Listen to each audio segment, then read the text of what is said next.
Hello what is up you guys, मैं हूं रोहित शर्मा। आप देख रहे हैं एक और नया वीडियो जिसके अंदर कि आज हम बात करने जा रहे हैं एक यूज़र एक्सपीरियंस की, क्योंकि आज हमारी खुद की कार है जो कि हमारे पास में है Maruti Suzuki Swift Dzire 2017 to 2020 का ये अपने पास में मॉडल है, जो कि एक डीजल इंजन है, DDIS पेट्रोल अब अपने पास में जो बंद हो चुका है। लेकिन आज हम इसके बारे में बात करने जा रहे हैं क्यों। एक बहुत ही इंटरेस्टिंग चीज़ है जो कि आपको ऑलरेडी जो टाइटल है उससे पता लग ही गया होगा। 30 किलोमीटर्स पर लीटर का ये एवरेज अपन को देती है, क्योंकि 28.4 किलोमीटर्स का तो ARAI अभी तक अपन को बता रही है कि ये कार डिलीवर करती है माइलेज। अब वाई दिस इज़ 30 किलोमीटर्स पर लीटर, चलिए वीडियो में चेक करते हैं।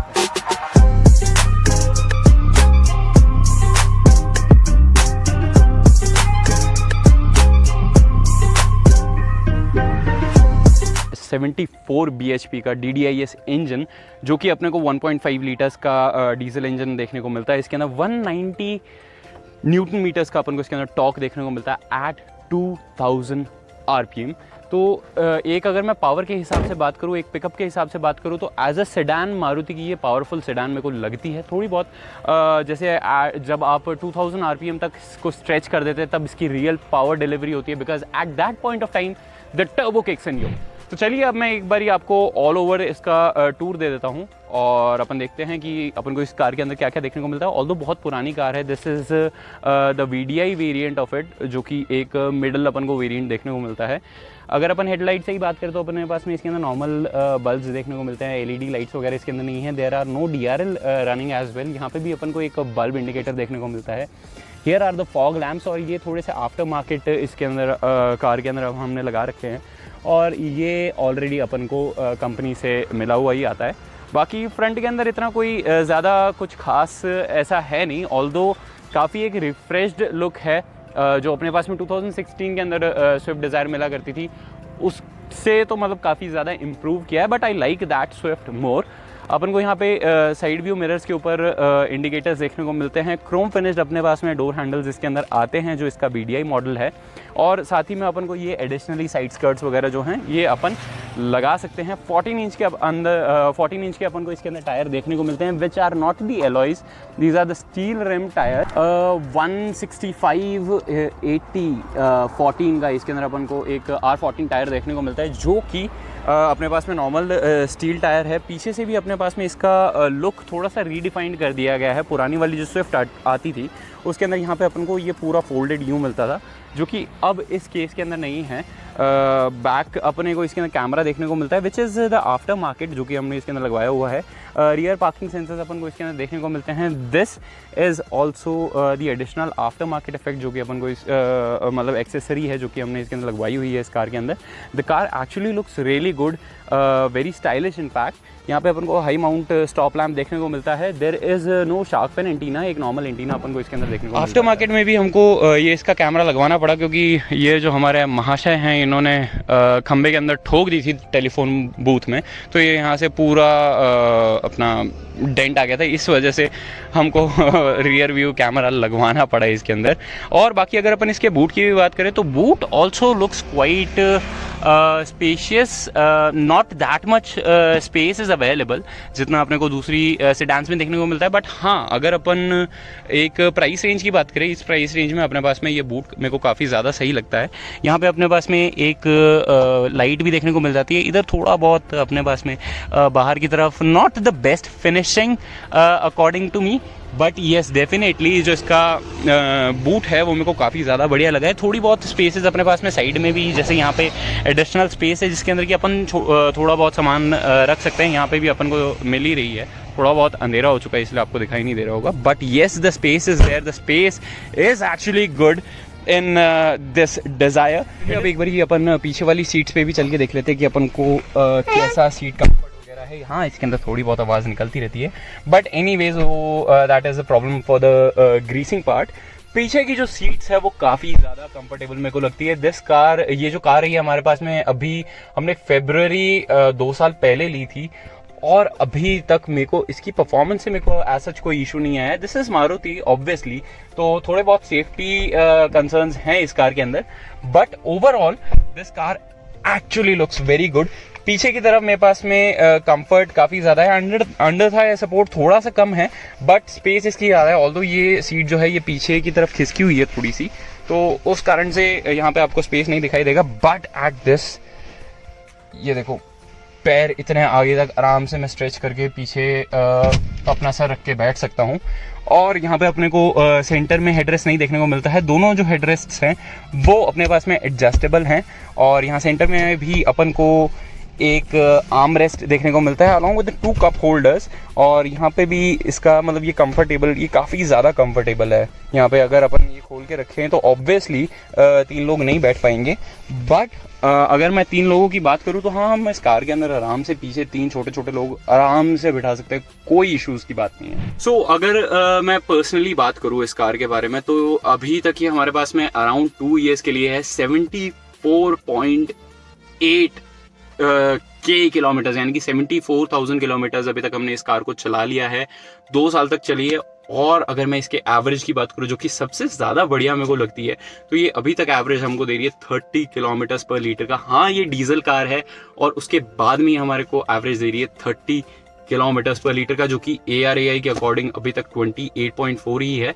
But now this car is delivering 30 kilometers, which is why people usually prefer Maruti cars। मतलब कि इंडिया के अंदर ये तो मैं जैसा आपको बता रहा था कि इंडिया के अंदर अगर जो मेंटालिटी है लोगों की वो ये है कि फ्यूल ज़्यादा देना चाहिए। हाँ, थोड़ा बहुत अगर अपने पास में सेफ्टी से कॉम्प्रोमाइजेस है तो वो चल जाएंगे, ऑल्दो ऐसा नहीं करना चाहिए। बट स्टिल ये मेरी कार नहीं है, this is my dad's car, so I can't really say anything in that. But still इसके अंदर अपन को चाहे आप मैं परफॉर्मेंस की बात करूँ, इतना ज़्यादा पावरफुल इंजन नहीं है। बट हाँ, अगर अपन पूरी क्लास के बारे में बात करें, एक ये सेडान की क्लास इस प्राइस रेंज में, तो उस हिसाब से अपन को पावर भी मेरे को बहुत ज़्यादा देखने को मिलती है इसके अंदर। और जो थोड़ी बहुत चीज़ें हैं जैसे कि कंफर्ट हो गया अंदर बैठने का, या फिर AC वगैरह हो गया। ऑल्दो अभी 2 ईयर्स के बाद में थोड़ा बहुत AC जो है मेरे को उस प्रॉब्लम लगती है, बट स्टिल हम बीकानेर में रहते हो, बीकानेर में 50 डिग्री सेल्सियस के ऊपर टेम्परेचर पहुंच जाता है गर्मियों में, तो that is not something we can really complain about.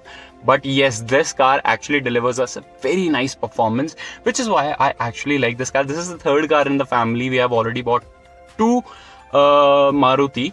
सबसे पहले हमारे पास में थी मारुति रेड्स, जो कि हमने 2014 के अराउंड में ली थी।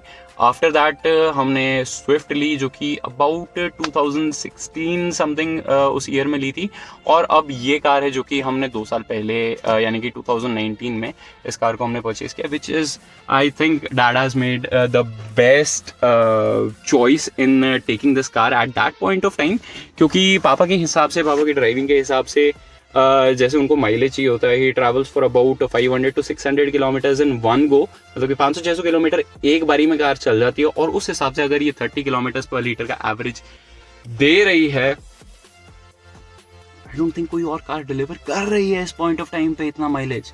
बाकी अगर मैं और दूसरी चीज़ों की बात करूँ कार के इंटीरियर्स के बारे में, तो अपने को यहाँ पे 1 लीटर बॉटल स्पेस देखने को मिल जाता है। थोड़ा बहुत स्पेस है just to keep a cloth और समथिंग लाइक दैट। यहाँ पे एक छोटा सा बॉक्स है जिसके अंदर कि आप अपने चेंजेस वगैरह या फिर एस्ट्रे जो है आप इसको उस तरीके से भी यूज़ कर सकते हैं। Although I don't prefer using this one as the ashtray and I don't even suggest you to smoke. Power windows के कंट्रोल अपने पास में चारों विंडोज़ के ऊपर इस कार के देखने को मिलते हैं। यहाँ पे भी अपने पास में एक kind of a wooden finishing इधर की तरफ दे रखी है। डुअल टोन इंटीरियर हैं अपने पास में, यहाँ पे बीच कलर के इंटीरियर्स हैं which actually looks very good. थोड़ा सा एक प्रीमियम फील और इस कार में एड अप कर देते हैं। पीछे की तरफ अपन को यहाँ पे AC का कंट्रोल देखने को मिलता है। हाउएवर यहाँ पे पीछे की तरफ अपने नीचे USBs नहीं है, बट यहाँ ऊपर की तरफ अपन को एक 12 वोल्ट का चार्जिंग सॉकेट देखने को मिलता है। थोड़ी बहुत स्पेस यहाँ पे और है just to keep your phone inside this. और बाकी पीछे का भी काफ़ी अच्छा कूलिंग, अगर मैं देखूँ तो AC काफ़ी पावरफुल कूल कर देता है। इनिशियल डेज में तो खैर कर ही देता था। स्कूप्ड आउट सीट बैक अपन को यहाँ पे देखने को मिलता है। यहाँ पे मैगजीन होल्डर अपन को देखने को मिल जाता है। हाइट एडजस्टेबल सीट बेल्ट्स इस कार के अंदर अपन को नहीं देखने को मिलता है। ऑल्दो जो अपने पास में हायर वेरिएंट्स है उसके अंदर अपन को हाइट एडजस्टेबल सीट बेल्ट्स देखने को मिल जाते हैं। आगे के भी अपने पास में जो हेडरेस्ट्स हैं वो एडजस्टेबल है, which is actually a good thing. यहाँ पे अपन को पकड़ने के लिए ग्रैब हैंडल मिल जाता है। Same goes on that side as well. और आई डोंट थिंक पीछे की तरफ अपने पास में और भी कुछ चीज़ बची है बताने को, तो लेट्स गेट इन फ्रंट और आगे का इंटीरियर्स वगैरह अपन देखते हैं क्या है। सो यहाँ पे अब अपने पास में अपनी कार स्टार्ट हो जाती है। मैं अगर आपको सबसे पहले जो कि इस वीडियो की मेन चीज़ है, मैं अगर वो आपको दिखाऊं तो there you see average 31.0 kilometres पर लीटर का अपन को इसके अंदर एवरेज देखने को मिलता है। The dashboard looks very amazing, speedometer इसका मेरे को काफ़ी क्लासी लगता है और same goes for the tachometer as well. थोड़ा सा इसके अंदर MID जो है इसको इंटरैक्टिव करना चाहिए था, but hey this car has come out in 2017, तो उस हिसाब से अपने पास में ये सब चीज़ें तो बनती ही है, इतना बेसिक होना बनता ही है। बाकी अगर अपन स्टीयरिंग व्हील की बात करें तो अपने पास में एक अच्छा स्टीयरिंग व्हील यहाँ पे देखने को मिलता है, ऑल्दो इसके ऊपर ये हमने एक्स्ट्रा एडिशनली लगवा रखा है, बट स्टिल जो अपने पास में लेदर स्टीयरिंग व्हील इधर देखने को मिलता है। ब्लूटूथ के कंट्रोल्स अपन को इधर की तरफ देखने को मिल जाते हैं, जिससे कि डायरेक्ट अपन ब्लूटूथ कर सकते हैं, यहाँ से कॉल वगैरह उठा सकते हैं, यहाँ से कॉल रख सकते हैं। इधर अपने पास में बाकी जो एंटरटेनमेंट सिस्टम के कंट्रोल्स है वो अपन को यहाँ पे देखने को मिल जाते हैं, जिससे कि आप वॉल्यूम वगैरह अप डाउन कर सकते हैं, यहाँ से म्यूट कर सकते हैं और इधर से अपन ट्रैक्स वगैरह चेंज कर सकते हैं। The horn also sounds very amazing. यहाँ पे अपने को कंट्रोल्स मिल जाते हैं लाइट्स वगैरह के, जैसे कि अपन लाइट्स ऑन कर सकते हैं, ऑफ कर सकते हैं, और इधर की तरफ अपन को जो है वाइपर्स के कंट्रोल्स देखने को मिल जाते हैं इस कार के अंदर। अगर मैं इधर की बात करूँ तो अपने पास में यहाँ पे वुडन थोड़ी सी फिनिशिंग देखने को मिलती है। This is also some sort of a pocket जहाँ पे आप सामान वगैरह रख सकते हैं। चारों विंडोज के पावर कंट्रोल्स मैंने आपको बताई था। ऑटो डाउन का जो फंक्शन है वो अपन को इस विंडो पे देखने को मिलता है, जो कि ड्राइवर्स विंडो है। ऑटो अप का फीचर इसके अंदर नहीं है।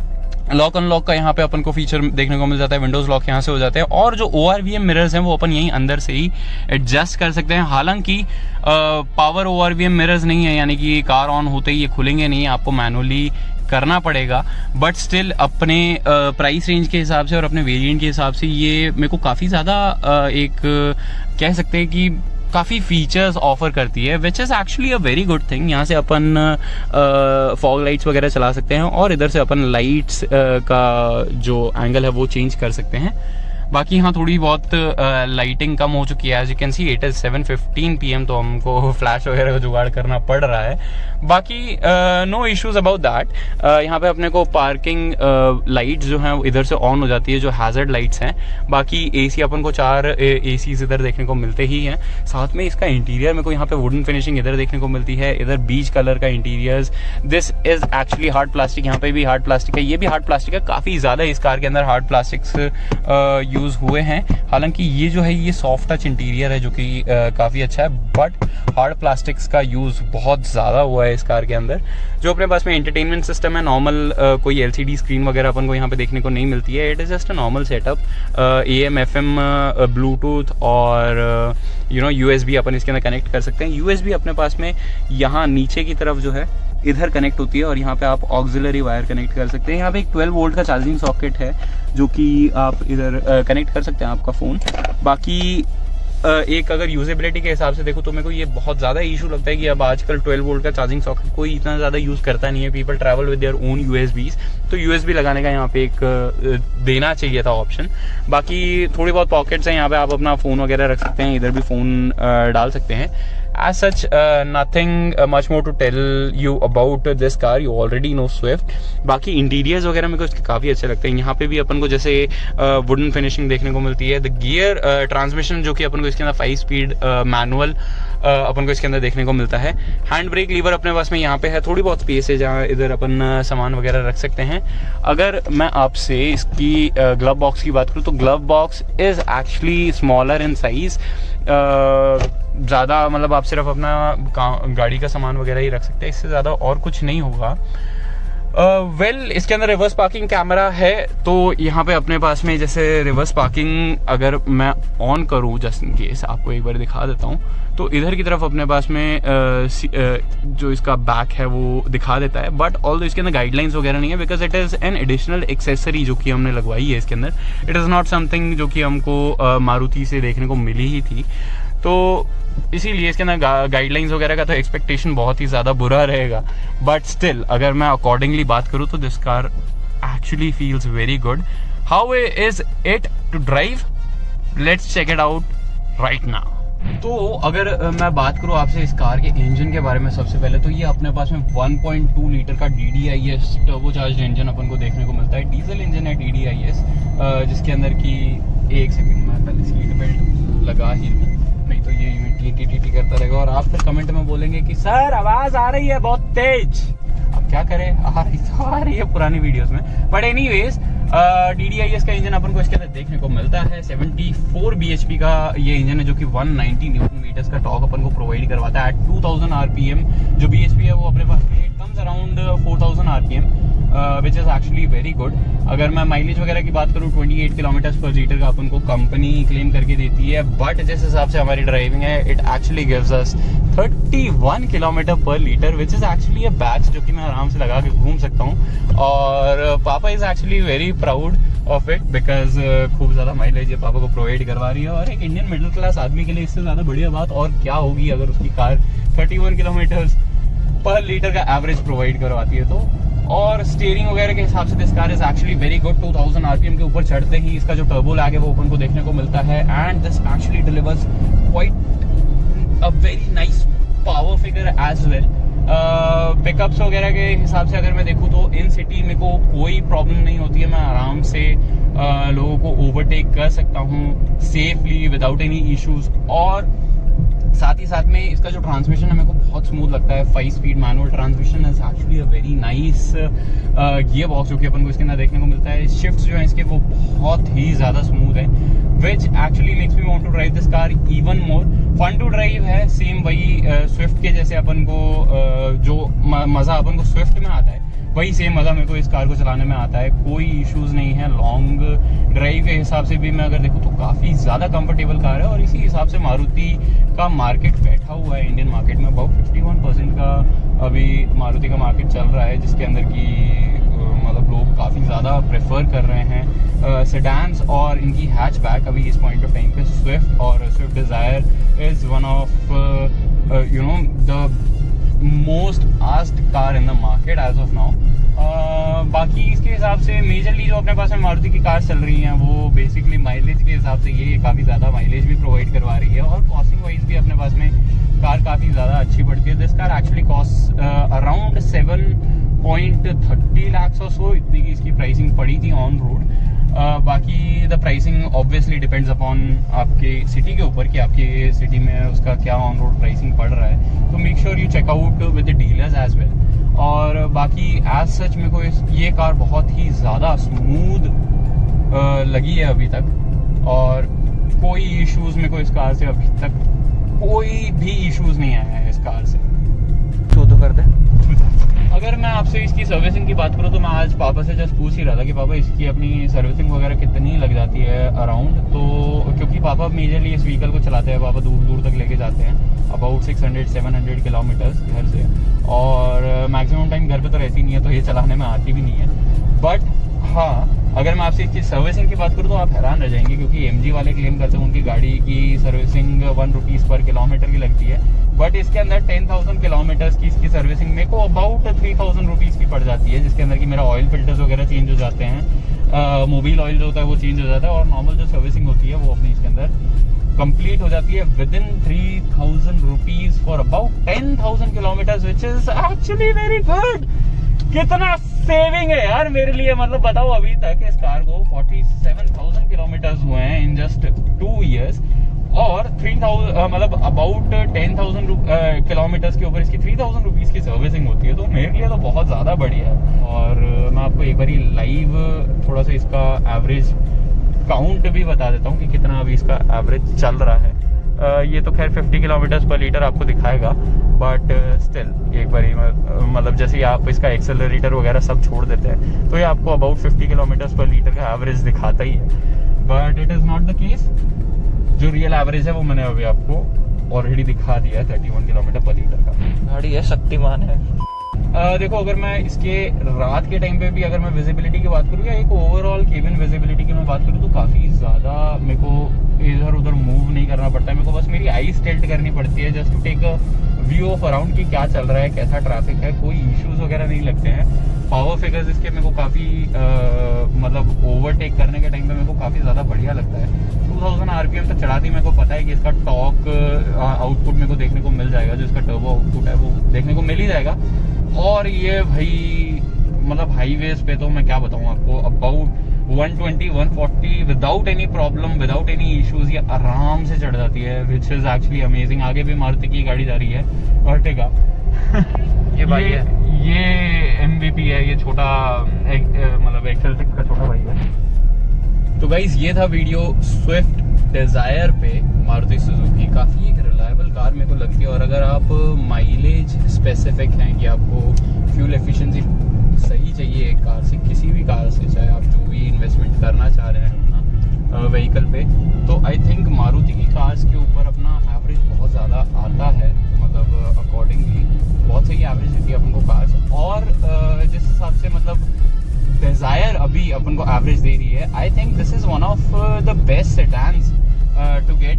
अगर आपका बजट बहुत ज़्यादा ही मतलब इतना हाई नहीं है, इफ आप होंडा सिटी वगैरह नहीं लेना चाहते हैं, और या फिर सियास तक का आपका बजट नहीं जा रहा है, तो आप डिज़ायर आराम से ले सकते हैं। काफ़ी एक फैमिली कार है, 5 सीटर फैमिली कार, जो कि बहुत मतलब आपको स्पेस भी पीछे की तरफ भी अच्छा देती है, और साथ ही साथ में आपको माइलेज प्लस पावर जो है, पावर फिगर्स अकॉर्डिंगली वो काफ़ी सही दे देती है। तो हाँ, ये था वीडियो डिजायर के ऊपर। Let me know in the comment section कि आपको ये वीडियो कैसा लगा। अगर आपके पास में भी स्विफ्ट डिजायर है जो कि आप इससे भी ज्यादा एवरेज दे रही है, तो please please please comment section में बताइएगा, ताकि और लोगों की भी हेल्प हो जाए, जो लोग कमेंट सेक्शन देखते हैं कि फैसिनेशन के लिए कि हाँ यार सही में और लोगों को कितना एवरेज मिल रहा है अभी इस कार से।